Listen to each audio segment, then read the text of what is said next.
ഒടുവിൽ ആ തീരുമാനം വന്നിരിക്കുന്നു. തൃശൂർ പൂരം പതിവ് പൊലിമയില്ലാതെ നടത്തും. വെടിക്കെട്ട് ദുരന്തത്തിന്റെ പശ്ചാത്തലത്തിൽ ഇന്ന് ചേർന്ന യോഗത്തിലാണ് തീരുമാനം. വെടിക്കെട്ട് പൂർണ്ണമായും ഒഴിവാക്കി കുടമാറ്റം പ്രതീകാത്മകമായി മാത്രം നടത്താനാണ് തീരുമാനം. ജമി, ഈ തീരുമാനം ഒരു മാതൃകാപരമായ തീരുമാനമായി കണക്കാക്കാം. അല്ല, ഓരോ വെടിക്കെട്ടും നമ്മുടെ നാട്ടിൽ നടക്കുമ്പോൾ, ഇന്ത്യയിൽ എവിടെ നടക്കുമ്പോഴും അത് ഭാഗ്യം കൊണ്ട് രക്ഷപ്പെടുന്നു എന്ന് വേണം മനസ്സിലാക്കാൻ. കാരണം ഇന്ന് മെനഞ്ഞാങ്ങത്തെ ഈ വലിയ ദുരന്തത്തിന് ശേഷം പാറമേക്കാവിൻ്റെ സ്ഫോടന സാമഗ്രികൾ, വെടിക്കെട്ട് സാമഗ്രികൾ പിടിച്ചെടുത്തു. അതിന് പറഞ്ഞ പ്രധാനപ്പെട്ട കാരണം അനുവദനീയമായ അളവിൽ എത്രയോ കൂടുതൽ ആണ് അവർ ശേഖരിച്ച് വെച്ചിരിക്കുന്നതാണ്. പാറമേക്കാവിൻ്റെ പ്രതിനിധി പറഞ്ഞു കളക്ടർ ചെയ്തത് ശരിയല്ല, വിട്ടയക്കണം എന്ന് പറഞ്ഞു. പക്ഷെ നമ്മൾ അന്വേഷിക്കുമ്പോൾ പോലീസ് പറഞ്ഞ രേഖ വന്നാൽ കൊടുത്തുവിടാം, ഈ രേഖ ഇതുവരെ അവർ ഹാജരാക്കിയിട്ടില്ല, അതുകൊണ്ട് തുറക്കാൻ പറ്റില്ല എന്നാണ്. എന്ന് വെച്ചാൽ അനധികൃതമാണ് എന്ന് തന്നെയാണ് നമുക്കിപ്പോൾ മനസ്സിലാവും. തൽക്കാലത്തേക്ക് അത് പാറമേക്കാവിൻ്റെയോ തിരുവമ്പാടിയുടെയോ തൃശ്ശൂർ പൂരത്തിൻ്റെ മാത്രം പ്രശ്നമല്ല. നമ്മൾക്ക് കണ്ടിട്ടുള്ള, നമുക്കറിയാവുന്ന ഒരുപാട് ഇത്തരം സംഭവങ്ങൾ വെരി വെരി ഡേഞ്ചറസ്. അത് നിയമങ്ങളെയൊക്കെ ഒന്ന് കണ്ടില്ലെന്ന് നടിച്ച് ചിലരൊന്ന് വേണ്ടെന്ന് വെച്ച് ഒക്കെയാണ് ഇത് നടക്കുന്നത്. എനിക്കെപ്പോഴും ഓർമ്മയുണ്ട്, പുറ്റിങ്ങൽ വെടിക്കെട്ട് അപകടം നടക്കുമ്പോൾ അന്ന് പല പ്രാവശ്യം ബന്ധപ്പെട്ട ഉദ്യോഗസ്ഥർ RDO അടക്കം നടത്താൻ പറ്റില്ല എന്ന് പറയുകയും വലിയ സമ്മർദ്ദങ്ങൾക്കൊടുവിലാണ് ആ വെടിക്കെട്ട് നടന്നത്. അങ്ങനെയാണ് 100-ലധികം ആളുകൾ മരിച്ചത്, 45 പേരോളം പ്രതികൾ. ഇപ്പോഴും ആ കേസ് തുടങ്ങാൻ പോകുന്നതേ ഉള്ളൂ. അപ്പോൾ ഇതൊരു വലിയ അപകട മുൻപിലാണ് ഇത്തരം സാധനങ്ങൾ നടക്കുക. പക്ഷേ നമ്മുടെ നാട്ടിൽ ഇതൊരു വലിയ ലഹരിയാകുമ്പോൾ, ഇന്ന് പാറമേക്കാവിൻ്റെ പ്രതിനിധി പറഞ്ഞതുപോലെ ഇവിടെ ചാനലിരുന്ന് അഭിപ്രായം പറയുന്നവരല്ല, ജനം തെരുവിൽ ഇതിന് അനുകൂലമായി നിൽക്കും. അപ്പോൾ നിങ്ങൾ കണ്ടോളൂ എന്ന് പറഞ്ഞു. അത് 100% ശരിയാണ്. അപ്പോൾ ജനം തീരുമാനിക്കാതെ, ജനത്തിനത് മനസ്സിലാവാതെ നമുക്ക് ഈ വിഷയത്തിൽ ആർക്കെങ്കിലും ഒരു തീരുമാനമെടുത്ത് പിന്മാറാനാവില്ല. അത് വെടിക്കെട്ടായാലും വേറെ എന്തു തരം പരിപാടിയായാലും. ജല്ലിക്കെട്ട് നമ്മുടെ മുമ്പിലുണ്ട്. ജല്ലിക്കെട്ട് സുപ്രീം കോടതി നിരോധിച്ചതാണ്. 2-3 വർഷം ആ നിരോധനം നടക്കുകയും ചെയ്തു. എന്നിട്ട് അത് നേർത്തില്ലാതാവുകയും വളരെ വലിയ ജനകീയ പ്രക്ഷോഭം പോലെ വരികയും ഓർഡിനൻസ് വഴി സുപ്രീം കോടതി വിധിയെ മറികടക്കുന്ന ഒരു വിചിത്രമായൊരവസ്ഥ നമ്മൾ കണ്ടു. ഇപ്പോൾ ജല്ലിക്കെട്ട് നടക്കുന്നുണ്ട് അവിടെ. അപ്പോൾ ഈ ജനങ്ങളുടെ വിശ്വാസവും ജനങ്ങളുടെ വികാരവും മാനിച്ചുകൊണ്ട് എന്തെങ്കിലും ചെയ്യാൻ പറ്റൂ? ഒരു സർക്കാരിനും ഒന്നും ചെയ്യാൻ പറ്റില്ല. എന്നെങ്കിലും കുറച്ചുകൂടി സുരക്ഷിതമായ വെടിക്കെട്ടിലേക്ക് നമ്മൾ പോകുന്ന ഒരു കാലം, അന്ന് തിരിഞ്ഞു നിന്ന് ഇതൊക്കെ ഇങ്ങനെ ആയിരുന്നല്ലോ ചെയ്തതെന്ന് പറയും. അപ്പോൾ അതിൻ്റെ തെളിവായിട്ട് ഇന്ന് ചർച്ച ചെയ്തു എന്നുള്ള തെളിവായി കിടന്നോട്ടെ, അത്രേ നമുക്ക് പറയാൻ പറ്റുള്ളൂ. രാജു, പുറ്റിങ്ങൽ വെടിക്കെട്ട് അപകടത്തിൻ്റെ ശേഷം അത് പഠിച്ച് ഒരു കമ്മീഷൻ റിപ്പോർട്ടൊക്കെ തയ്യാറാക്കിയിട്ടുണ്ട്. വളരെ നീണ്ട ഒരു റിപ്പോർട്ടാണ്. ആ റിപ്പോർട്ടിൽ പറഞ്ഞ കാര്യങ്ങളൊന്നും നടപ്പിലാക്കുകയും ചെയ്തിട്ടില്ല. ഇനിയും നമ്മൾ ഇതുപോലെ എന്തെങ്കിലും നടപ്പിലാക്കാൻ വേണ്ടി ഒരു കമ്മീഷനെ നിയോഗിച്ചിട്ടുണ്ട്. അദ്ദേഹം ഇനി പഠിക്കാൻ പോവുകയാണ്. ഈ പഠനം കൊണ്ടും കമ്മീഷൻ റിപ്പോർട്ട് കൊണ്ടുമൊക്കെ വല്ല കാര്യമുണ്ട്. നൗഫലെ, ഒരു 200 വർഷത്തെ ചരിത്രമുണ്ട് ഈ പൂരത്തിന്. അതുകൊണ്ട് നമ്മളിതിൻ്റെ അപകട സാധ്യതയൊക്കെ പറഞ്ഞ് മാറ്റിവെക്കണം ആഘോഷം എന്നൊന്നും പറഞ്ഞാൽ നടക്കാൻ പോകുന്ന കാര്യമല്ല എന്നത് മാത്രമേ ഉള്ളൂ. ആകെ ഇപ്പോൾ നടന്ന ഇതിൻ്റെ പൊലിമ കുറച്ചത് തന്നെ ആ മരിച്ചവരോട് കാണിച്ച കുറച്ചെങ്കിലുമുള്ള നീതിയാണ് എന്ന് മാത്രം നമുക്ക് കരുതാം. പക്ഷേ ഇവിടെ ഒരു കാര്യമുണ്ട്.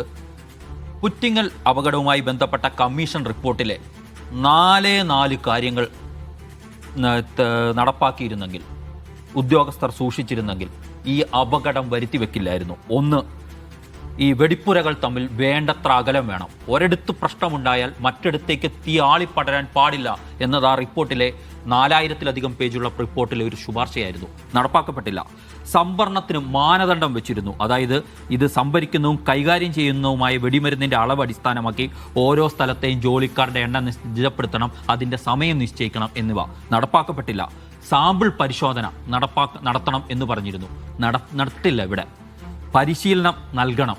ഈ തൊഴിലേർപ്പെട്ടിരിക്കുന്നവർ, നമ്മളതിൻ്റെ വിഷ്വൽ കണ്ട് കൈയുറ പോലും ഗ്ലൗസ് പോലും ധരിക്കാതെ ഇതൊക്കെ ചെയ്യുന്ന ഈ 4 കാര്യങ്ങൾ ചെയ്തിരുന്നെങ്കിൽ ഈ വെടിക്കെട്ട് അപകടം, ഇപ്പോൾ ആ വെടിപ്പുരയ്ക്ക് തീ പിടിച്ചത് ഒഴിവാക്കാമായിരുന്നു.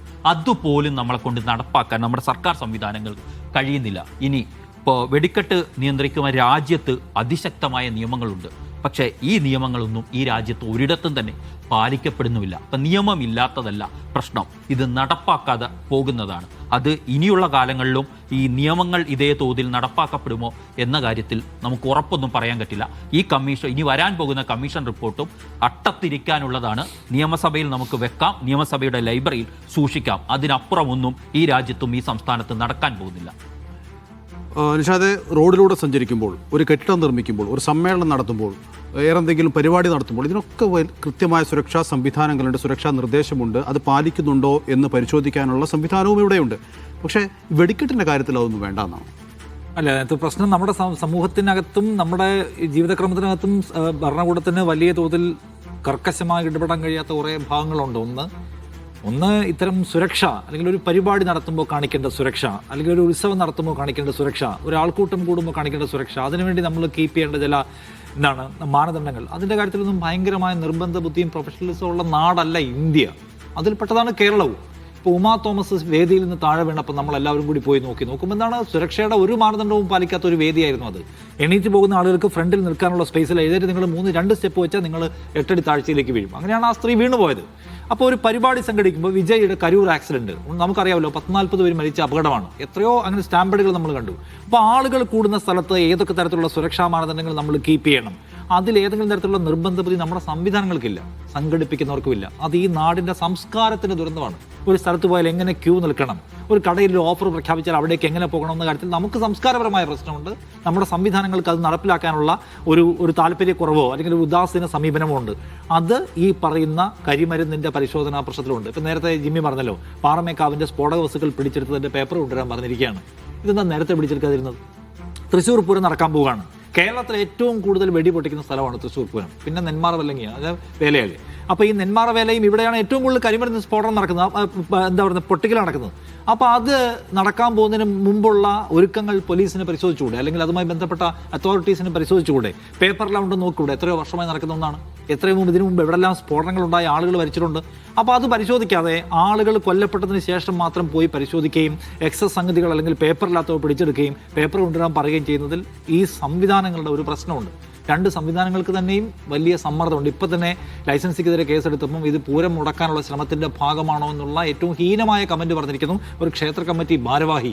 അത് ശരിയായ സമയം 14 പേര് മരിച്ച് തലയ്ക്കുമ്പോൾ നിൽക്കുമ്പോൾ അതിന്മേലൊരു ഭരണകൂടം പ്രോപ്പർ ആക്ഷൻ എടുക്കാൻ ശ്രമിക്കുമ്പോൾ പറയാണ് ഇത് പൂരം കളിക്കാനുള്ള ശ്രമത്തിൻ്റെ ഭാഗമാണെന്ന് പറഞ്ഞാൽ ആളുകളെ മതപരമായ വൈകാരികതയിലിട്ട് ഇളക്കാൻ നോക്കുകയാണ്. ഈ വക ആൾക്കൂട്ടത്തിനിടയിൽ കൂടെ വേണം നിയമം നടപ്പിലാക്കാൻ. അത് ഭരണകൂടത്തിനെ കുറിച്ച് പ്രയാസമുള്ള കാര്യമാണ്. ഇനിയിപ്പോൾ ഞങ്ങളുടെ വിശ്വാസത്തെ, ആചാരത്തെ, ഞങ്ങളുടെ ക്ഷേത്രങ്ങളെ, ഞങ്ങളുടെ പള്ളിയെ തകർക്കാൻ വരുന്നതൊക്കെ പറയാൻ എന്ത് ചെയ്യും? ഇന്നിപ്പോൾ കത്തോലിക്ക ബാബ പറഞ്ഞിട്ടുണ്ട്, നമ്മൾ ഇത് പൊട്ടിക്കാൻ ഉപയോഗിക്കുന്ന പൈസ എടുത്ത്, അവരുടെ പെരുന്നാളിനൊക്കെ പൊട്ടിക്കാൻ ഉപയോഗിക്കുന്ന പൈസ എടുത്ത് നിങ്ങൾ പാവപ്പെട്ടവരെ സഹായിച്ചാൽ അതായിരിക്കും ഗുണമാവുക. നമ്മൾ പെരുന്നാളിന് ഈ കരിമരുന്ന് പ്രകടനം നടത്തി, ഈ റിസ്കി പരിപാടി നടത്തിയതുകൊണ്ട് ദൈവം പ്രസാദിക്കാൻ പോകുന്നില്ല എന്ന് പോസിറ്റീവായിട്ടുള്ള അഭിപ്രായങ്ങൾ പറയാൻ ശ്രമിക്കാം എന്നാണ് ഞാൻ പറയുക. ഇപ്പോൾ എല്ലാ കരിമരുന്ന് പ്രകടനം നിർത്തണം, തൃശ്ശൂർ പൂരത്തിൻ്റെ പൊലിമ ഇല്ലാതാക്കണം എന്ന് ഞാൻ പറയുന്നില്ല, അതിൻ്റെ ആവശ്യമില്ല. പക്ഷേ പോസിറ്റീവായി സമീപിക്കണം ഈ മതപരമായ ഉത്തരവാദിത്തങ്ങൾ കമ്മിറ്റികളുടെ തലപ്പത്തിരിക്കുന്ന ആളുകൾ എന്ന പ്രശ്നമുണ്ട്. ഇതിപ്പോൾ ഇതിൻ്റെ പൊലിമ കുറയ്ക്കാനുള്ള തീരുമാനം എല്ലാ അർത്ഥത്തിലും മാനുഷികമാണ്. കാരണം 14 സഹോദരങ്ങളെ നമുക്ക് നഷ്ടപ്പെട്ടു. ഏറ്റവും മോശം സാഹചര്യത്തിൽ അന്നന്നത്തെ അന്നത്തിന് വേണ്ടി പണിയെടുക്കാൻ നിർബന്ധിതരാക്കപ്പെട്ട മനുഷ്യർ. ഒരർത്ഥത്തിൽ നമ്മുടെ ഈ സംവിധാനത്തിൻ്റെ സിസ്റ്റത്തിൻ്റെ പ്രശ്നമാണ്. ഏറ്റവും മതിയായ സുരക്ഷയില്ലാതെ, മതിയായ വേതനമില്ലാതെ ഇത്തരം മേഖലകളിൽ പണിയെടുക്കേണ്ടി വരുന്ന മനുഷ്യർ നമ്മുടെ ഈ സാമൂഹിക ക്രമത്തിനകത്തെ ഒരു നിരാശാ കാഴ്ചയാണ്. അവർ നമ്മുടെ ഒരു നോട്ടക്കുറവിൻ്റെ പേരിൽ കൂടിയാണ് അവർ മരിച്ചു പോയത്. സോ അവരോട് നമുക്ക് ചേർന്ന് നിൽക്കുകയും അവരോട് നമ്മൾ സഹതപിക്കുകയും അനുതപിക്കുകയും ചെയ്യുക എന്നതിൻ്റെ ഭാഗമാണ് ഇതൊക്കെ ഒഴിവാക്കുക എന്നുള്ളത്. അപ്പോൾ അതൊരു നല്ല തീരുമാനമാണ്. അത് ഇതൊന്നും വിശ്വാസത്തിൻ്റെ പൂർണ്ണ ഭാഗമല്ല. വെടിക്കെട്ട് നടത്തുക എന്നുള്ളത് പൂരത്തിൻ്റെ ഒരു ആഘോഷത്തിൻ്റെ ഭാഗമാണ്, ആചാരത്തിൻ്റെ ഭാഗമല്ല. സോ അത് നല്ല തീരുമാനമാണ്. അതിൻ്റെ ഭാഗമായി ഇനിയെങ്കിലും ഇവയെല്ലാം പരിഷ്കരിക്കാനും നന്നായി നടത്താനുള്ള പരിശ്രമങ്ങളോട് എല്ലാവരും നന്നായി സഹകരിക്കുകയും പോസിറ്റീവായി സമീപെടുക്കുകയും ചെയ്യണം.